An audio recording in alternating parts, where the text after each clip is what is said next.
एटा के आवागढ़ में national fertilisers limited company के तत्वाधान में कृषि विज्ञान केंद्र आवागढ़ पर कृषि वैज्ञानिकों की अध्यक्षता में 11 बजे गोष्ठी का शुभारंभ किया गया, जिसमें केवीके के वरिष्ठ वैज्ञानिक doctor Manish Singh, doctor Virendra Singh, NFL Etah के sales manager Alok Tiwari, regional manager BK के साथ बड़ी संख्या में क्षेत्रीय किसानों की मौजूदगी रही।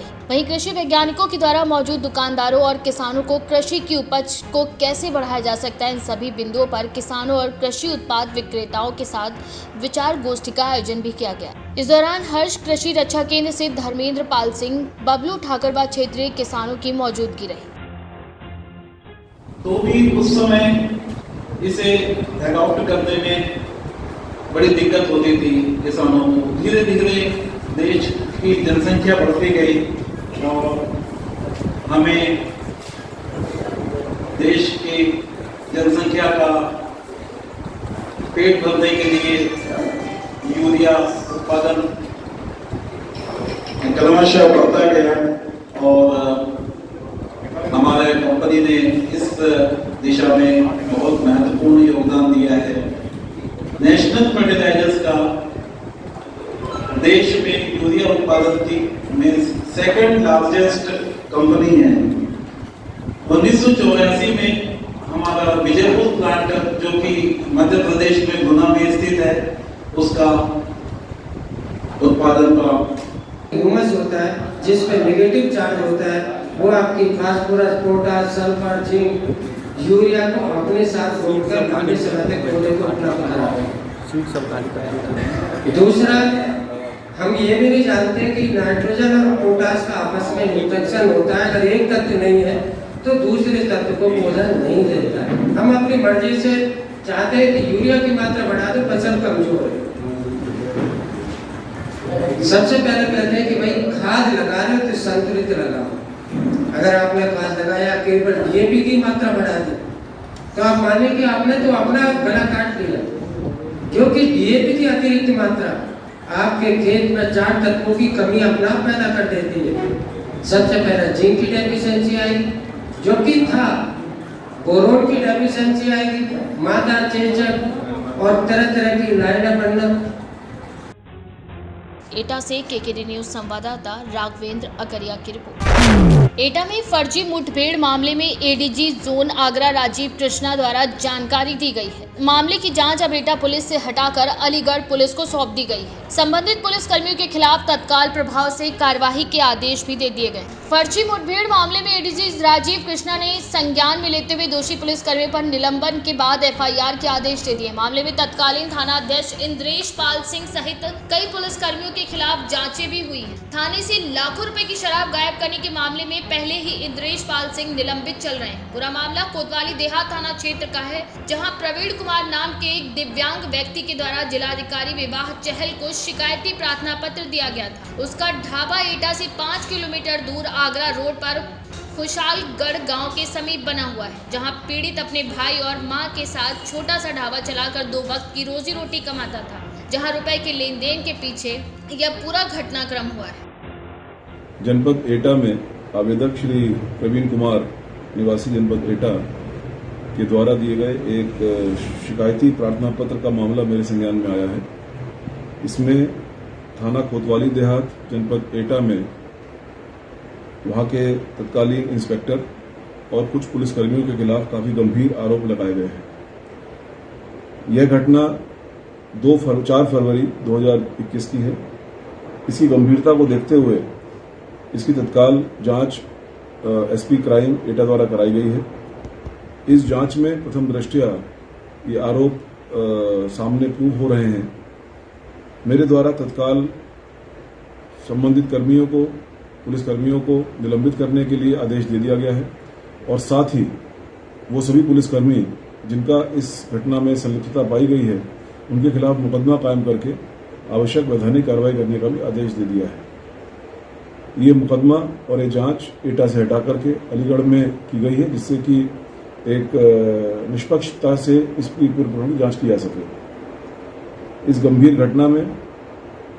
घटना के परिप्रेक्ष्य में मेरे द्वारा SSP एटा को भी निर्देशित किया गया है कि वे सभी पुलिसकर्मियों को इस बात के लिए कड़ाई से निर्देशित करें कि किसी भी प्रकार का कोई भी अवैधानिक या आपराधिक कृत्य में अगर कोई लिप्त पाया जाएगा उसके खिलाफ कड़ी वैधानिक कार्रवाई की जाएगी। एटा से केकेडी न्यूज संवाददाता सोनू की रिपोर्ट। बांदा कार्यशाला का औचक निरीक्षण बिजली विभाग दक्षिणांचल तेज तरार अधीक्षण कार्यशाला रवि अग्रवाल ने आज विद्युत कार्यशाला बांदा का निरीक्षण किया। निरीक्षण के दौरान उन्होंने बांदा कार्यशाला के अधिकारियों को उपभोक्ता देवो भव की नीति का पालन करने के निर्देश दिए गए। इसके साथ ही कार्यशाला द्वारा पूरे जनपद में परिवर्तक बनाने और बदलने का कार्य किया जाता है। इसी क्रम में अधीक्षण अभियंता ने कुछ परिवर्तकों के निरीक्षण के भी निर्देश दिए हैं। साथ ही जनपद में किसानों के परिवर्तन की गुणवत्ता बढ़ाने के लिए सुझाव दिए और अनुपालन हेतु निर्देशित किया। निरीक्षण के दौरान अधिशासी अभियंता कार्यशाला हेमराज सिंह, सहायक अभियंता रविकांत, राजेंद्र, मोहित के साथ कई लोग मौजूद रहे।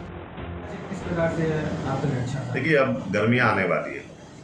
गर्मियों में हमारा जो डैमेज है ट्रांसफार्मर्स का, क्योंकि उस पर लोडिंग बढ़ती है तो वो डैमेज थोड़ा बढ़ जाता है। तो हमारा जो गवर्नमेंट का कमिटमेंट ये है कि जो ट्रांसफार्मर्स हैं वो ट्रांसफार्मर्स ग्रामीण क्षेत्रों में 24 घंटे 48 आवर्स में बदला जाना चाहिए और शहरी जो क्षेत्र है शहर उसमें गर्मियों के कारण ऐसी स्थिति ना हो कि ट्रांसफार्मर डैमेज हो और हम ना बदल पाएँ।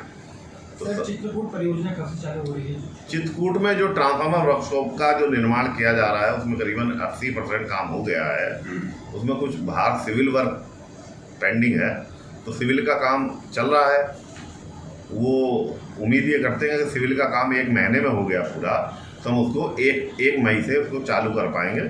तो आपका जो ट्रांसफार्मर जो हमारे बांदा वर्कशॉप है, वर्तमान में चित्रकूट में जो डैमेज होते हैं तो यहाँ से ही रिपेयर होके जाते हैं, तो इन पे थोड़ा लोड कम हो जाएगा। सर, भविष्य में लेकर के क्या क्या आपकी योजनाएं हैं? देखिए, भविष्य में हम लोगों की प्लानिंग ये है कि अपनी जो बांदा वर्कशॉप है जिसमें अच्छा काम हो रहा है, तो इसकी जो है क्षमता जो है उस क्षमता को, रिपेयरिंग क्षमता को करीबन 1.5 गुना करना चाहते हैं।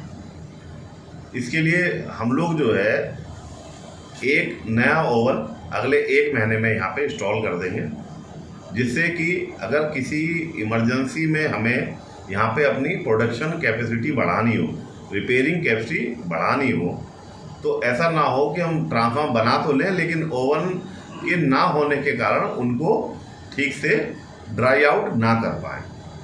तो इसकी क्षमता हम लोग बढ़ा देंगे। चित्रकूट अगर हमारी वर्कशॉप 1 मई से चल जाती है तो लगभग 300 से 350 ट्रांसफार्मर की वो कैपेसिटी हमारी जुड़ जाएगी। उसके बाद इस मंडल में एक नई वर्कशॉप का निर्माण महोबा में भी हो रहा है, तो उसमें सिविल का काम हमारा चल रहा है। तो वो भी हमारी कोशिश ये है कि 1 जुलाई से उसको भी चालू करने की है। तो अब जितने भी हमारे इस मंडल में 4 ज़िले हैं, चारों में वर्कशॉप अगर चल जाएगी तो वो लोग अपनी अपनी जो ज़िले के जो ट्रांसफार्मर डैमेज है वो अपने स्तर पर ही रिपेयरिंग कर पाएंगे। और उससे जो है हम लोग जो है, सरकार तो कहती है 48 आवर्स में ही, लेकिन हो सकता है कि मुझसे पहले ही ट्रांसफार्मर लोगों के डैमेज होने की स्थिति में बदल जाए। बांदा से केकेडी न्यूज संवाददाता पूरन राय की रिपोर्ट। तेलंगाना में सोशल इवेंट्स करने वाले इंजीनियर मन्नान खान के द्वारा हैदराबाद के तोली चौकी टैलेंट पार्क स्कूल में जरूरतमंद बच्चों को बैग्स, बुक्स और कपड़े दिए गए, जिससे उन बच्चों को मदद मिल सके। इस दौरान chief justice Shri Chandraiah, honourable justice of high court के साथ कई लोग मौजूद रहे। फिर मेरी पूरी ज़िंदगी उन्हीं के देखभाल में लग गई, बेटे को देखना, घर की जिम्मेदारियाँ। पर जब वो अपने आगे उसका करियर के लिए वो निकला घर से बाहर, तब मुझे लगा कि अब मुझे खुद के लिए भी कुछ करना चाहिए। और तब मैंने अपने लिए सोचना शुरू किया और मैं मिसेस इंडिया में पार्टिसिपेट करने का सोचा। और frankly speaking, I am not a topper. You don't have to be a topper to become something in life. So हम लोगों को हमेशा लगता है कि हमारे पास वाला बच्चा, इसके 99 मार्क्स आए, हमारे को कुछ नहीं आया। It's okay. हाथ की 5 उंगलियां बराबर नहीं होती हैं। सो प्लीज़ कभी भी अपने आप को किसी से कम नहीं समझना, बिकॉज ये गलती मैंने की थी और मैंने ही खुद को गलत प्रूव किया था। So I think you all should think like that and you all should, जो भी आपका पसंद का जो करियर है, जो भी आपकी पसंद की चीज़ है, प्लीज़ उसको अचीव कीजिए, उसको आप उसके पीछे जाइए। ज़रूरी नहीं है कि हर एक को इंजीनियर और डॉक्टर बनना है। There are thousands and lakhs of opportunities and careers. आपका जो आपका शौक है, जो आपका जिस चीज़ में आपका मन लगता है, प्लीज़ आप उसको अप्रोच करने की कोशिश कीजिए। और ये चीज़ मैंने अपने बेटे से सीखी है, क्योंकि मेरा बेटा मतलब जब से वो 5 साल का था तब को जानती हूँ, जिन लोगों को निकाला जा रहा था नौकरी से, तो मैंने अपने बेटे को बोला सॉरी बेटा, मैं पैसे नहीं डाल रही हूँ पायलट ट्रेनिंग में, क्योंकि पायलट जॉबलेस हो रहे हैं। उसने सच में मेरे सामने हाथ जोड़ के बोला मम्मा प्लीज मेरे लिए आप ऐसे मत करो, मतलब मैं जी नहीं पाऊंगा अगर मैंने पायलट ट्रेनिंग नहीं किया। बिकॉज उसके पास घर में गेम्स पूरे प्लेन्स के थे, पूरे कंप्यूटर में गेम्स, कोई गेम्स नहीं खेलता था वो, सिर्फ प्लेन उड़ाता था पूरा टाइम। उसके घर में मतलब मेरे घर में सारे जो टॉयज थे उसके, वो सिर्फ प्लेन्स थे। thing that has been done is that this institution and the organization concerned had distributed to the students school bags, relevant books, pens and pencils, and a beautiful sports dress. We really place on record our appreciation to the institution and also the organizers who are responsible for conducting this program, particularly Brother Engineer Mannan Khan. Secondly, the headmistress of this institution. Thirdly, these teachers and non-teaching staff of this institution. I had the interaction with the parents of the children. 2 women came with tearing eyes. They spoke well about the institution. They spoke well about the happiness of the children and imparting the education through the institution to their children.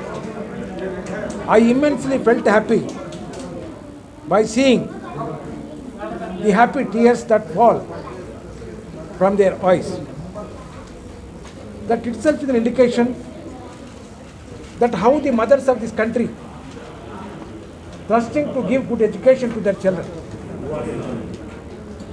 In the meeting we held, we spoke on the importance of education enshrined in the Indian Constitution. We referred certain important provisions which are mentioned in the Constitution. For example, Article 45 of the Constitution, which is there in the Directive Principle State Policy, which speaks that compulsory education to the children who are below age of 6 years. We also brought it to the notice of the people Article 51AJ of the Constitution, which speaks that every guardian, parents should invariably give them the education to their children from the 6 to 16 age. We also mentioned Article 21A of the Constitution, which says that the right to education is a fundamental right. Ultimately, we said a mother gives a food to the child to make him a healthy man,